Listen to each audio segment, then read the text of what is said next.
4 জন আসামি 1 নম্বর 2 নম্বর আসামির রিমান্ড চায়নি, 4 নম্বর আসামির রিমান্ড চেয়েছে পুলিশ।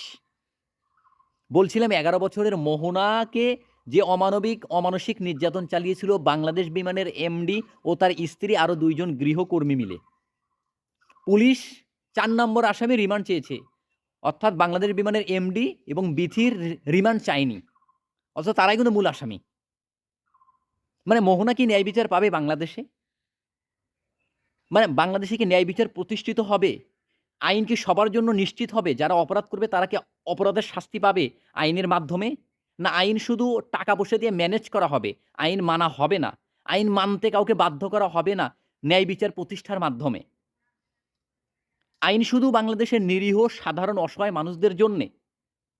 টাকাওয়ালারা ক্ষমতাওয়ালারা সবসময় আইনের ফাঁকফোকর দিয়ে বের হয়ে যাবে, টাকা দিয়ে বের হয়ে যাবে, ক্ষমতা দিয়ে আজীবনে ধরাছোঁয়ার বাইরে থাকবে। এটাই সংস্কৃতি চালু হচ্ছে বাংলাদেশে। আর এই সংস্কৃতি চলতে থাকবে এদেশে।